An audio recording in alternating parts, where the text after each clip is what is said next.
अन्नदाता कार्यक्रम सुनने वाले सब बहन भाइयों ने वीरेंद्र भाई की राम राम। किसान भाइयों, आज हम अपने कार्यक्रम में करेंगे चर्चा प्रधानमंत्री फसल बीमा योजना पे कि यह योजना है क्या, इसका उद्देश्य क्या है और किस तरह से किसान भाई इससे जुड़ के ज़्यादा से ज़्यादा फ़ायदा उठा सके हैं। इसके अलावा करवाएंगे मनोरंजन और देंगे मौसम की जानकारी और इसके साथ साथ करेंगे चर्चा खेती बाड़ी से लगदे और दूसरे समसामयिक विषयों के ऊपर। पर इन सबसे पहला आओ करें चर्चा प्रधानमंत्री फसल बीमा योजना पे। तो जहाँ तक किसान भाइयों प्रधानमंत्री फसल बीमा योजना का सवाल है, तो यह एक ऐसी योजना है जो केंद्र सरकार ने चलाई थी और जिससे कि किसान भाई जुड़ के ज़्यादा से ज़्यादा फ़ायदा उठा सके हैं कि खास करके जब कोई उनकी फसल में हानि होने जा रही है या उससे पहले उसको सुनिश्चित करने के लिए इससे जुड़ सके हैं। क्योंकि इसके ज़रिए जो है यह देखा गया है कि कई साल पहले ये योजना चलाई गई थी और बहुत से राज्यों ने, केंद्र शासित प्रदेशों ने इससे जुड़कर ज़्यादा से ज़्यादा फ़ायदा उठाया। क्योंकि कई बार देखा जाए कि प्राकृतिक आपदाओं के कारण जो है किसान भाइयों की फसल पर जो विपरीत प्रभाव पड़े है, तो उससे किस तरह से उस नुकसान को भरपाई करी जा सके है। तो कुछ हद तक जो है इस योजना के जरिए जुड़ के किसान भाई इससे ज़्यादा से ज़्यादा फ़ायदा ले सके हैं। और इसी में जो देखा गया है कि प्रधानमंत्री फसल बीमा योजना की जब हम बात करें तो इसका मुख्य लक्ष्य जो देखा जाए है कि फसल क्षेत्र में टिकाऊ उत्पादन का समर्थन करना है और अप्रत्याशित घटनाओं से उत्पन्न जो फसल का नुकसान है या उस नुकसान से पीड़ित किसानों को जो है वित्तीय सहायता प्रदान करना मुख्य उद्देश्य माना जाए। इसके साथ साथ खेती में अपनी निरंतरता सुनिश्चित करने के लिए किसानों की आय को स्थिर करना भी इसका उद्देश्य है। किसानों को नवीन और आधुनिक कृषि पद्धतियों को अपनाने के लिए प्रोत्साहित करना है। कृषि क्षेत्रों के लिए ऋण का प्रवाह सुनिश्चित करना है जो खाद्य सुरक्षा, फसल विविधीकरण और कृषि क्षेत्र के विकास और प्रतिस्पर्धा को बढ़ाने के साथ साथ किसानों को उत्पादन जोखिमों से बचाने में योगदान देगा। इसमें यह भी बात आ जाए कि इसमें किसको कवर करें, तो अधिसूचित फसल मौसम के लिए वित्तीय संस्थानों से मौसमी कृषि संचालन ऋण या फसल ऋण जो स्वीकृत करे जा हैं, वे सभी किसानों को जो है इसके अंदर जरूरी से जरूरी या अनिवार्य रूप से कवर कराया जा है। और इसके साथ साथ यह योजना जिन्होंने कोई कृषि ऋण वगैरह नहीं लिया या न्यू कह लें गैर कर्जदार किसान हैं, तो उनके लिए वैकल्पिक है। और बीमा कवरेज जो है उससे बीमा राशि हेक्टेयर के बराबर होगा, जैसा कि सरकार ने उसको परिभाषित कराया है। योजना में किसानों का जो नामांकन है वो किस तरह से कराया जाए, तो इसके लिए ऋणदाता और गैर ऋण वाले दोनों किसानों को राष्ट्रीय फसल बीमा पोर्टल में नामांकित कराया जाना जरूरी है, जो कृषि और किसान कल्याण मंत्रालय नई दिल्ली के हैं। किसानों को मौसमी फसल ऋण वाले बैंक NCIP में डाटा अपलोड करने के लिए उसके लिए जिम्मेदार हैं। गैर कर्जदार किसानों, बिचौलियों, आम सेवा केंद्रों के मामले में किसानों को अपनी और दूसरी एजेंसियों पर NCIP में डाटा अपलोड करने के साथ साथ जो है कुछ दस्तावेज भी उसके साथ अपलोड करें हैं। और NEFT के माध्यम से प्रीमियम का भुगतान कराया जाना चाहिए। DD या चेक स्वीकार नहीं करे जाते, इसीलिए जो है नामांकन के लिए ऑफलाइन आवेदन भी इस पर स्वीकार नहीं होते। क्योंकि हर आवेदन को ऑनलाइन भरना है, तो उसमें खाद्य फसलें जो हैं जिस तरह अनाज की हैं, बाजरा, दालें वगैरह हैं, वो उसमें आ जाए, तिलहनी की आ जाए और इसके साथ साथ वार्षिक बागवानी फसलें आ जाए या 12मासी फसलों के अलावा कवरेज के लिए पायलट उन 12मासी बागवानी फसलों के लिए लिया जा सके है जिसके लिए पैदावार अनुमान के लिए मानक पद्धति उपलब्ध है। तो इस तरह से इसका स्वरूप देखा जाए। और राष्ट्रीय बागवानी और वाणिज्यिक फसलों के लिए 5% रबी और खरीफ में देखा, और अनाज, दलहन, तिलहनी सहित जो खाद्यान्न फसलें हैं उसमें खरीफ में 2% या रबी में 1.5% तक का जो प्रीमियम के अनुसार उनको फ़ायदा मिला। या फिर न्यू कह दें इस प्रक्रिया को अंतिम रूप दिए जाने के बाद जो बीमा कंपनी के जरिए जो प्रीमियम दर उपरोक्त दरों के अलावा जैसा हम जिक्र कर रहे थे, तो उनको साथ साथ जो अंतर को प्रीमियम सब्सिडी के रूप में प्रत्येक फसल पर 50% पर राज्य और भारत सरकार द्वारा बीमा कंपनी को भुगतान करे जाए। और जो ऐसी दर में कुछ कम है तो बीमा कंपनी को कोई सब्सिडी दे नहीं है। और इसके साथ साथ ये भी देखा जाए कि फसल के नुकसान के बाद फसल के जोखिम के चरणों को जो है योजना के तहत कवर कराया जाए। और इसके साथ साथ जिस तरह राज्य सरकारें भी उसके साथ साथ जुड़े हैं, ध्यान रखे हैं, तो इसमें बीमित क्षेत्र की बुआई, रोपण, अंकुरण से घाटे की या वर्षा या प्रतिकूल मौसम या मौसम की स्थिति के कारण जो रुकावट आ गई कोई, या बीमा राशि का 25% भुगतान कराया जाएगा और पॉलिसी समाप्त हो जाएगी। और फसल स्थायी है या फसल काटने के लिए बुआई कर रहे हैं तो गैर रोकथाम योग्य जोखिमों को देखें। इसके अलावा के जो उपज के नुकसान को कवर करने के लिए व्यापक जोखिम बीमा प्रदान कराया जाए। सूखा गोड़ा, बाढ़, व्यापक कीट रोग और जो रोगों का प्रकोप आ जाए, भूस्खलन वगैरह प्राकृतिक कारणों से, या फिर आग, बिजली, तूफान या फिर चक्रवात वगैरह आ जाए, उनके कारण कोई नुकसान हो रहा है। या फिर ये भी देखा जाए कि कई बार पोस्ट हार्वेस्ट नुकसान हो जाए, जिस तरह कटाई से केवल 2 सप्ताह की अधिकतम अवधि तक कवरेज उपलब्ध है उन फसलों के लिए जिन्हें हेल स्टॉर्म, चक्रवाती बारिश या गैरसैंण बारिश के विशिष्ट खतरों के खिलाफ जो है कटाई के बाद खेत में कटे और फैले या छोटे बंडल स्थिति में सूखने की ज़रूरत हो है, वो भी कवर कर जा। या फिर न्यूकैलियो स्थानीयकृत जो आपदाएँ आ जा के अधिसूचित क्षेत्र में अलग अलग खेतों में हल्का करने के कारण ओलावृष्टि, भूस्खलन, बाढ़, बादल फटने या प्राकृतिक आग के पहचाने गए स्थानीय जोखिम की घटना के परिणाम स्वरूप जो अधिसूचित बीमित फसलों को नुकसान जो है इसके अंदर कवर के अंदर आवे। या कई बार यो भी देखा जाए कि कुछ इलाकों में, राज्यों में देखा जाए कि जंगली जानवरों के जरिए हमले के कारण फसल नुकसान के लिए कवरेज प्रदान करने पर भी इस पर विचार किया जा सके है कि वो देखा जाए कि नुकसान जो है कितना है, किस मात्रा में है, कितना कम या ज़्यादा है। कई बातों के ऊपर गहराई से विचार करने के बाद जो है उसके ऊपर निर्णय कराया जाए या उसको पहचान के है। और इसके साथ साथ जो है ये भी देखा जाए कि उसमें कहाँ से किस तरह से इसका वो कोई बदलाव है या नहीं है, तो इस बदलाव की सूचना केसीसी फसल ऋण के देने वाली बैंक शाखा को तुरंत दी जा सके है, पर प्रीमियम के डेबिट नामांकन की तिथि में कटौती के लिए 2 दिन पहले नहीं, या बुआई प्रमाण के साथ साथ होना चाहिए। थोड़ी सी बातों को यदि ध्यान में रख कर चलेंगे तो किसान भाई जो हैं इसका फ़ायदा ले लें, और किसान भाइयों की भी जिम्मेदारी बन जाए कि स्थानीय आपदाओं और फसल के बाद के नुकसान के कारण फसलों के नुकसान के लिए उस समय पर सूचना दें, या न्यू कह दें कि हम बोलचाल की भाषा में कि भाई दावा दर्ज करें।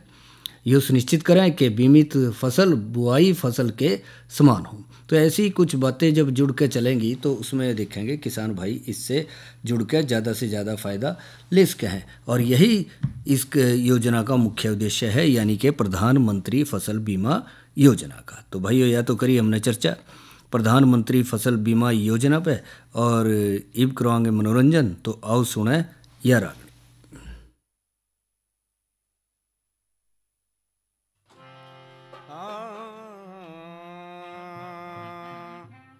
धन धन ईश्वर कारीगर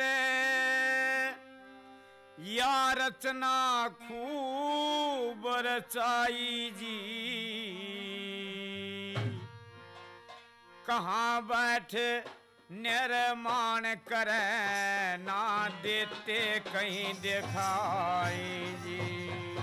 निंदन ईश्वर कारीगर या रचना खूब रचाई जी, कहाँ बैठे निर्माण करे ना देते कहीं दिखाई।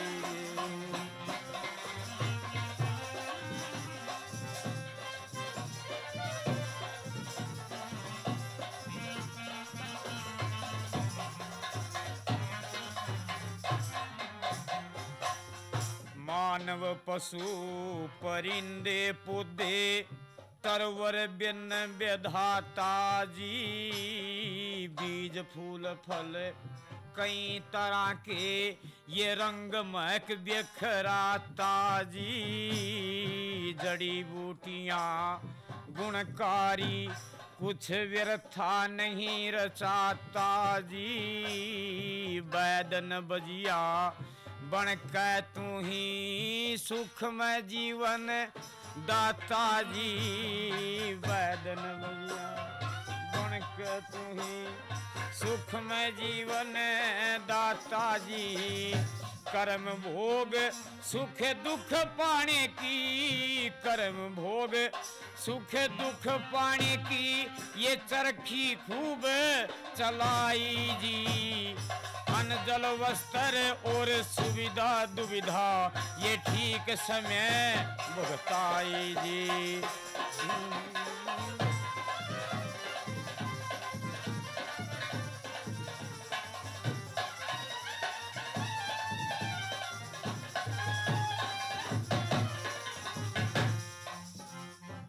हाँ नर नारी इजड़ा तीनों में कितने वेद बनाए हैं।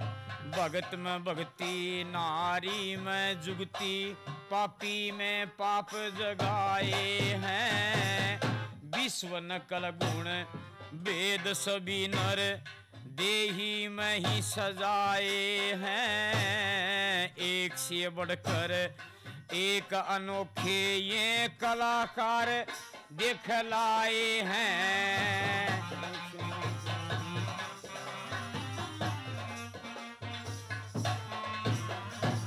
मूर्ति में मुस्कान तेरी, ब्राह्मण में कला सवाई जी। सब कवियों में रचता तू ही अलग अलग कविताई जी। धन धन ईश्वर कारीगर,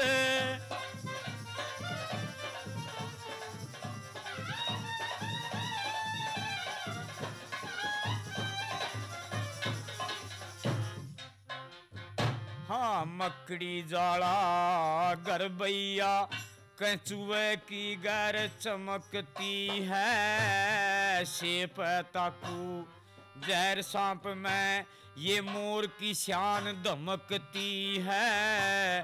गिरी पे झरना जल से बिजली, अद्भुत तेरी रचना है। बन घास का दूध थना में, पर दूध से मखनी मिलती है। बन घास का दूध थना में,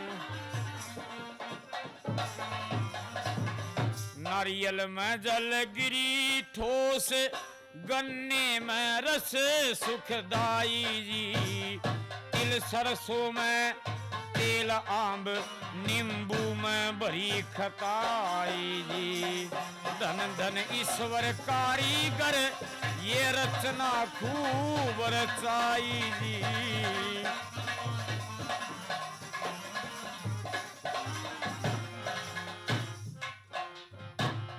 कितने रंग रबड़ कागज इन कपड़ों का निर्माण किया।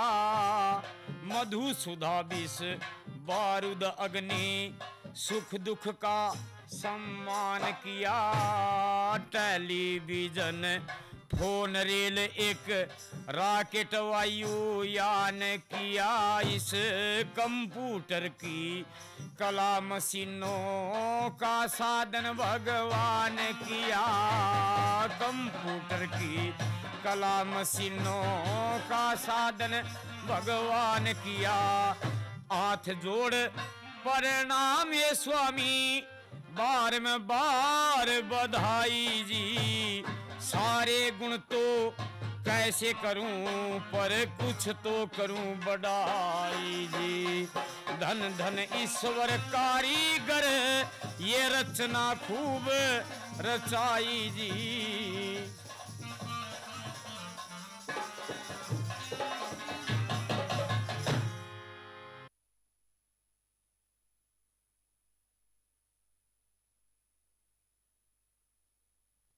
या तो सुनी भैया ने रागनी और भाइयों अब करेंगे चर्चा मौसम की जानकारी पे। तो आज का अधिकतम तापमान रहा 15 डिग्री सेल्सियस और न्यूनतम तापमान रहा 4 डिग्री सेल्सियस। हवा की गति रही 8 किलोमीटर प्रति घंटे की रफ्तार से हवाएं चली। कल का अधिकतम तापमान 16 डिग्री सेल्सियस और न्यूनतम जो है 6 डिग्री सेल्सियस रहने की संभावना है और हल्की ठंडी हवाएं चलने की भी संभावना बन रही है।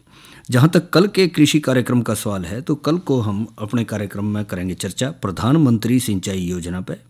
और इसके साथ ही आज की नसीहत के तहत करेंगे चर्चा आजकल के दिनों में पशु आवास प्रबंध पे, और जानकारी देंगे प्राकृतिक खेती के अंतर्गत प्राकृतिक खेती के मूल सिद्धांत क्या हैं इस विषय पे। और इसके साथ साथ आज प्राकृतिक खेती में जानकारी देंगे घन जीवामृत एक प्राकृतिक जैविक खाद पर इस संदेश के बाद।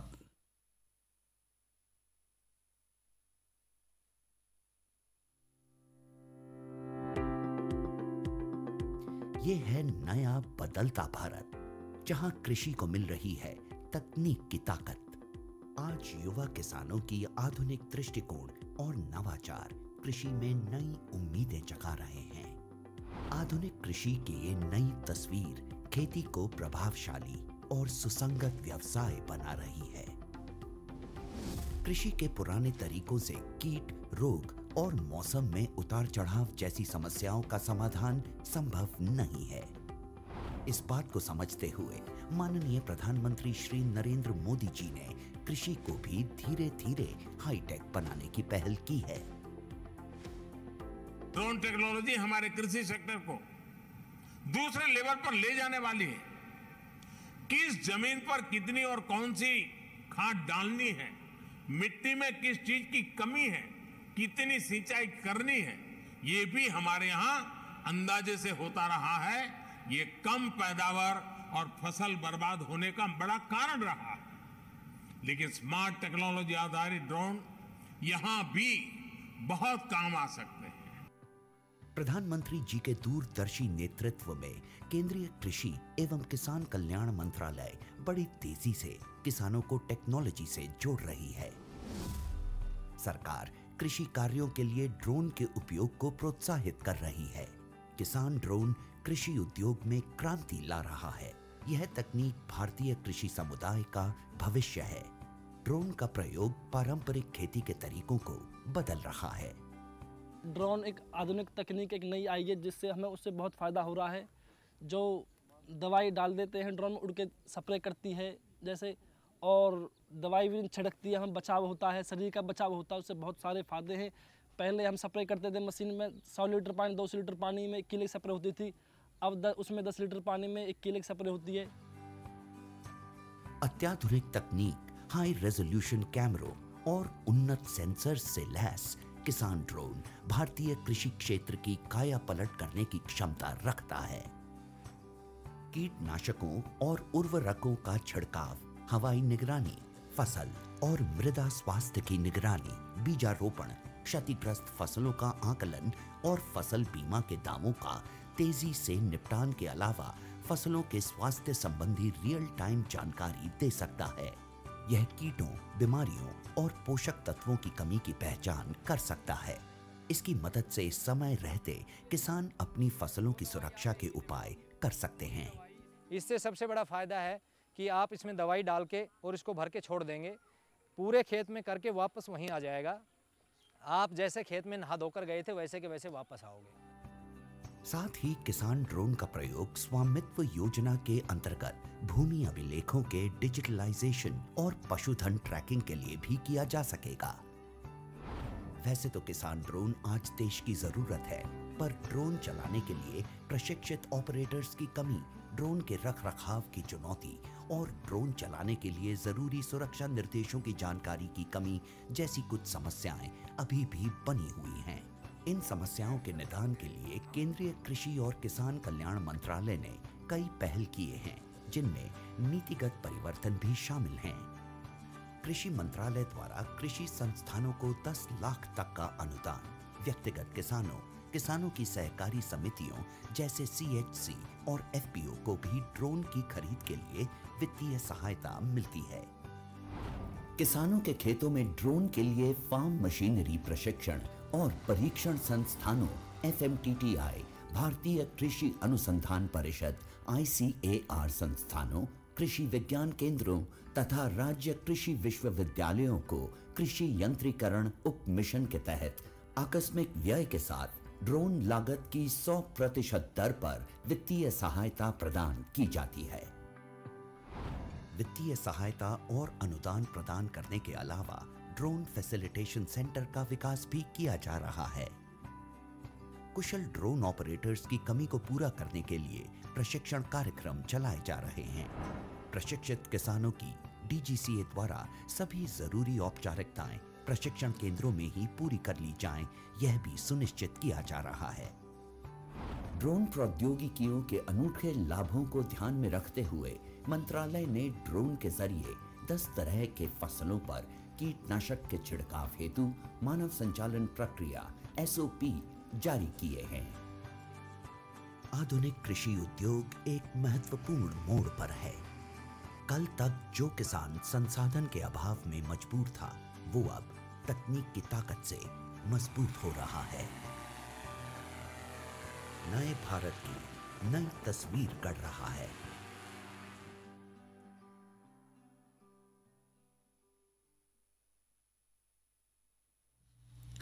और भाइयों, अब करेंगे चर्चा प्राकृतिक खेती के अंतर्गत घन जीवामृत एक प्राकृतिक जैविक खाद पे।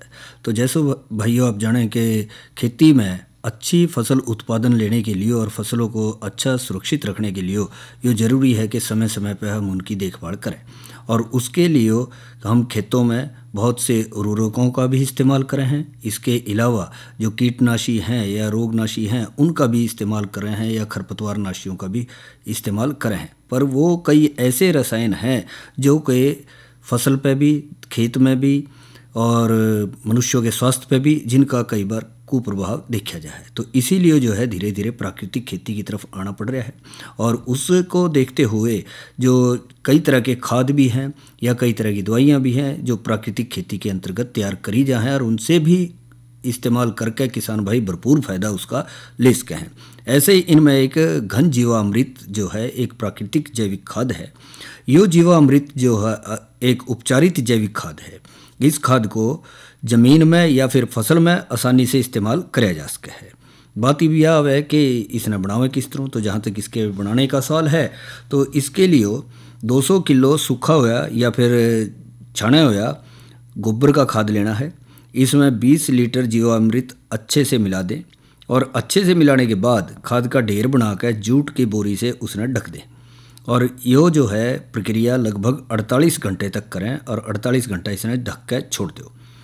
48 घंटे के बाद छाया में सुखा लें, और उसके बाद जूट बोरी में भर के छायादार स्थान में उसको अलग से रख दें। और इसकी खासियत यह है कि इस तरह से तैयार कराया गया है वो घन जीवामृत जैविक खाद 1 साल तक इसका भंडारण कर सके हैं, और ज़रूरत पड़ने पर किसान भाई इसको अपने खेतों में इस्तेमाल कर सकें। और 200 किलो घन जीवामृत जो है प्रति किले के हिसाब से जो है खेत में इसको इस्तेमाल कर सके हैं, और किसान भाई एक अच्छी पैदावार अपने खेतों से इसके पैदावार के रूप में ले सके हैं घन जीवामृत इस्तेमाल करने के बाद। हाँ, कई बार यो उसके किसान भाइयों ने न्यू लगा कि भाई यो इस्तेमाल कराया था कि शुरू में इसका असर इतना ज़्यादा नहीं दिखाया जाए, पर ऐसा नहीं है किसान भाइयों। धीरे धीरे जब आप इसका इस्तेमाल करेंगे और जब इस्तेमाल करना शुरू हो जाएगा, खेत की तासीर भी जो है उसके अनुसार बन जाएगी, तो आप देखेंगे कि किसान भाई इससे एक अच्छा खासा फ़ायदा ले रहे हैं। तो इस जानकारी के बाद भाइयों अब करेंगे चर्चा नई फसल नई उमंग के तहत टमाटर, बैंगन और मिर्च फसल की देखभाल पर। जैसा आप जाने हैं कि टमाटर, बैंगन, मिर्च की जो फसलें हैं वो अपनी बढ़वार की अवस्था में अगेती समय की बिजाई करी हुई थी या लगाई गई थी जिन किसान भाइयों ने, तो उनसे किसान भाई पैदावार भी ले रहे हैं। पर समय समय पर ज़रूरत है कि इनकी देखभाल करी जा, और इसके साथ साथ अगले महीने में या आगे आने वाले मौसम के लिए भी जो है नई फसल की भी रोपाई करें या पौध तैयार करें, इसके ऊपर भी हमने ध्यान देना है। तो इस महीने में जो है बसंतकालीन फसल के लिए खेत तैयार कर सके हैं, उसके लिए पौध रोपाई का भी काम कर सके हैं, जहाँ तक टमाटर फसल का सवाल है या फिर बैंगन और मिर्च फसल का। और उसके लिए जो है जो खेत तैयार करना है, तो उसके लिए 1 किले में 10 टन गोबर की गली सड़ी खाद, 40 किलोग्राम नाइट्रोजन यानी 88 किलोग्राम यूरिया खाद, 25 किलोग्राम फास्फेरस यानी 150 किलोग्राम सिंगल सुपर फास्फेट, या फिर 20 किलोग्राम पोटाश खाद यानी 32 किलोग्राम म्यूरेट ऑफ पोटाश जो है इस्तेमाल कर सके हैं। इसके साथ साथ गोबर की खाद को आमतौर पर देखा जाए कि पौध रोपण से लगभग 3 हफ्ते पहले खेत में अच्छी तरह से बिखेर दें, और पौध रोपाई के समय जो है 1/3 नाइट्रोजन और फास्फोरस और पोटाश की पूरी मात्रा खेत में दे दें। पौध रोपाई का काम जो है लाइनों में 60 सेंटीमीटर की दूरी पे और पौधों में 45 से 60 सेंटीमीटर की फासला रख के कर सके हैं। पौधरोपण के बाद हल्की सिंचाई जरूर करें और जो पाले की आशंका हो तो रात के समय खेत में आसपास खरपतवार और फूस जलाकर धुआं कर दें। जैसा कि देख रहे हैं कि आजकल ठंड काफ़ी पड़ रही है, तो उसका ध्यान रखते हुए भी हमने टमाटर, बैंगन और मिर्च फसल का ध्यान रखना है कि पाले से बचाव जरूर हो। कई बार ये हो जाए इनमें सफ़ेद मक्खी का प्रकोप हो जाए, खासकर टमाटर में। उसकी रोकथाम के लिए 400 मिलीलीटर मेलाथियन 50 सीसी ने 200 से 250 लीटर पानी में प्रति किले के हिसाब से 15 दिन के अंतर पर उसका छिड़काव करें, जिससे कि मरोड़िया वगैरह भी रुकेगा, उसकी भी रोकथाम हो सकेगी। और फिर जैसा हम जिक्र कर रहे थे, पौधों को पाला या कोरे के प्रति प्रतिरोधी बनाने के लिए जो है साइकोसिल जो दवाई है उसका भी पौधशाला में छिड़काव किया जा सके है, जिससे कि उनके ऊपर पाले का असर ना हो। इसके साथ साथ जहाँ तक बैंगन फसल का सवाल है तो उसमें भी जो है पौधरोपण 60 सेंटीमीटर की दूरी पर किसान भाई कर सके हैं और जो 45 सेंटीमीटर पौधे से पौधे की दूरी का फासला रख के करें।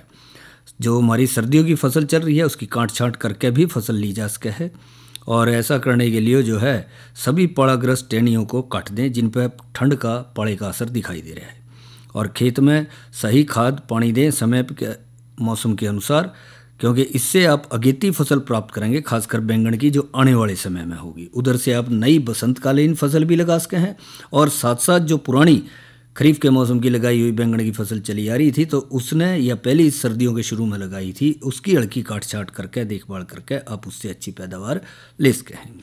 इसके साथ साथ जहाँ तक मिर्च फसल का सवाल है तो उसमें भी जो किसान भाइयों ने लगा दी है तो उसके पौधरोपण के दौरान जो है उसमें आधी नाइट्रोजन और पूरी फास्फोरस और पोटाश खाद उसमें दे सके हैं, यानी कि 55 किलोग्राम यूरिया खाद जो दिया था पहले, या फिर 12 किलोग्राम फास्फोरस या 72 किलोग्राम सिंगल सुपर फास्फेट कर रहे हैं और 12 किलोग्राम पोटाश है तो उसके अनुसार आप इसको इस्तेमाल कर सके हैं जो आप इसके अंतर्गत देख रहे हैं।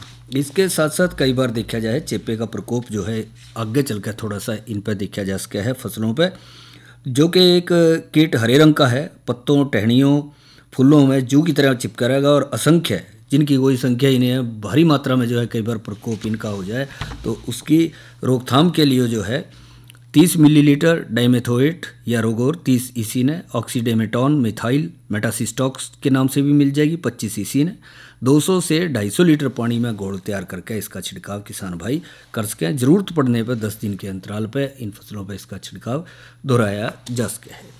तो यह तो बात करी हमने नई फसल नई उमंग के तहत टमाटर, बैंगन, मिर्च फसल की देखभाल पे। इसके साथ साथ किसान भाइयों, हर बार की तरह किसान भाइयों की यदि कोई समस्याएं हैं और उनका समाधान पाना चाह रहे हैं तो किसान कॉल सेंटर नंबर 1551 यानी 1551 पर संपर्क करके अपनी समस्याओं का समाधान ले सके हैं और किसान भाई अच्छे आधुनिक तरीके अपना के अपनी खेती को जो है आगे बढ़ा सकें और उससे अच्छी पैदावार ले सकें। तो इसी के साथ हमारे आज के अन्नदाता कार्यक्रम का समय समाप्त होया। तो वीरेंद्र भाई ने इजाज़त दो। अच्छा भाइयों, राम राम।